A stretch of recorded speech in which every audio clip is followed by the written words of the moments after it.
Hola, soy Marixa Paredes, les voy a hablar hoy sobre la evolución histórica de la propiedad de los yacimientos de hidrocarburos, la internacionalización de la industria petrolera tomando en cuenta Venezuela y sobre la fundación, origen y futuro del OPEP. La evolución histórica de los yacimientos de la propiedad de hidrocarburos en nuestro país data desde 1535. Esa referencia nos la da el cronista venezolano Gonzalo Fernández en su obra Historia de lo Natural, donde hace referencia de unos petroglifos encontrados en Caicara del Orinoco y según su lectura decía de que esos pozos o esos yacimientos de petróleo ya existían. En 1799 descubren la brea por parte de los nativos, que va desde la península de Araya hasta el lago de Maracaibo, y es donde se considera una de las primeras listas de depósito natural de asfalto. Estos nativos utilizaban esta brea como impermeabilizante de sus canoas. En 1878 nace la primera empresa minera en el estado Táchira, llamada Petrolia, encargada de las primeras explotaciones de petróleo. Allí se produjo el querosén y la gasolina hasta 1909. En 1839 se hacen los primeros estudios químicos provenientes de Pedernales a cargo del venezolano José María Vargas, un adelanto de más de 20 años a la industria petrolera. En 1865, el 24 de agosto, se da la primera concesión petrolera a Camilo Farrán. Abarca todo el territorio del estado Zulia y se da un permiso para taladrar, sacar y exportar petróleo nafta. En 1901, la empresa New York Bermúdez Company se le da la primera concesión para la explotación del lago de Guanaco, uno de los más grandes del mundo en asfalto, y financia a su vez la revolución libertadora contra el gobierno de Cipriano Castro. En 1912, el geólogo Ralph Arnoldo presenta la primera descripción científica del potencial hidrocarburífero del país y propuso la perforación del eminente pozo Sumaque.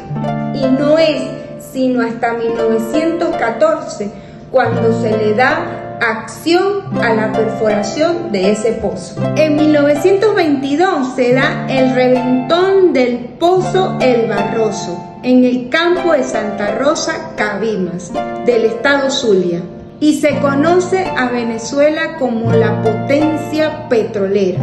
En 1936 se descubre la faja petrolífera del Orinoco con la perforación del pozo La Canoa del estado Anzoátegui, y ese mismo año se da la primera huelga petrolera, hito de las luchas de los movimientos de obreros. En 1948, el 24 de noviembre, se da el golpe de estado contra el presidente Rómulo Gallego. Razones: la ley de impuestos sobre la renta petrolera, el 50-50 que se conocía como el 50-50, donde hubo una participación directa de los Estados Unidos. En 1949 se inician las operaciones de la refinería Cardón en el estado Falcón, en cumplimiento a lo que establecía la Ley de Hidrocarburos de 1943, donde se promovía la refinación del petróleo producido en el territorio venezolano. En ese mismo año de 1949 se inicia la actividad de la refinería El Palito en el estado Carabobo, también dando cumplimiento a la Ley de Hidrocarburos de 1943. Todos estos años, desde 1949 hasta 1960, se dio en el país la apertura petrolera. En 1950, específicamente en el mes de enero, nace la refinería de Amuay. En septiembre se inicia la actividad de la refinería de Puerto La Cruz y en ese mismo año, en el mes de octubre, nacen las operaciones de la refinería El Chaure en el estado Anzoátegui. En 1956 inicia operaciones el Instituto Venezolano de Petroquímica, adscrito al Ministerio de Minas e Hidrocarburos. Y en 1960 se funda la OPEP. Su objetivo era coordinar políticas de defensa de los intereses soberanos, el precio de petróleo y la tasa de explotación de los recursos naturales. En 1974 se establece el Instituto de Tecnología Venezolana para el Petróleo, filial de las investigaciones y desarrollo de PDVSA. En 1975 se crea institucionalmente la empresa de PDVSA en cumplimiento de la ley orgánica que reserva al Estado la industria y el comercio de hidrocarburos. En 1976 se da la nacionalización petrolera bajo el mandato del presidente Carlos Andrés Pérez, y en ese mismo año nace la empresa Petroquímica de Venezuela. En 1994 las empresas Lagoven, Shell, Exxon y Mitsubishi firman un convenio de asociación denominado Cristóbal Colón para la explotación del gas del lecho marino de la península de Paria, y se da el primer intento de la privatización de la industria petrolera. Y en 1997 el secretario del Departamento de Energías de Estados Unidos, Federico Fernández Peña, y el ministro de Energía y Minas, Edwin Arrieta, firman un acuerdo de cooperación energética con el intento de la privatización de la empresa petrolera venezolana. En 1999, con la derogación de la Constitución de 1961, todos esos acuerdos quedaron sin efecto.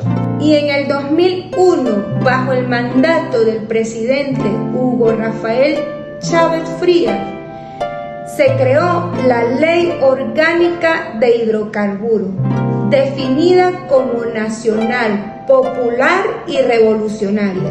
Con esta evolución histórica de los yacimientos de hidrocarburos venezolanos, podemos decir que la industria petrolera ha contribuido en gran medida a financiar el crecimiento económico de la nación. Además, es la fuente de energía más importante de la sociedad actual.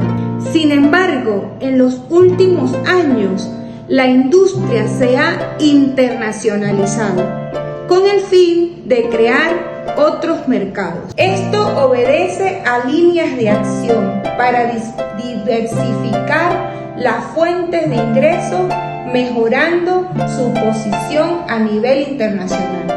Es importante señalar que desde 1978, a 3 años de la histórica nacionalización del petróleo, ya la industria petrolera había incluido en sus planes la internacionalización de sus negocios. Para aquel entonces, PDVSA ya tenía un mapa de acciones con ideas de optimizar los negocios petroleros venezolanos. Sin embargo, esta internacionalización de la industria petrolera se da en nuestro país a través de la Organización de Países Exportadores de Petróleo. Actualmente, la Organización de Países Petroleros está conformada por 14 países.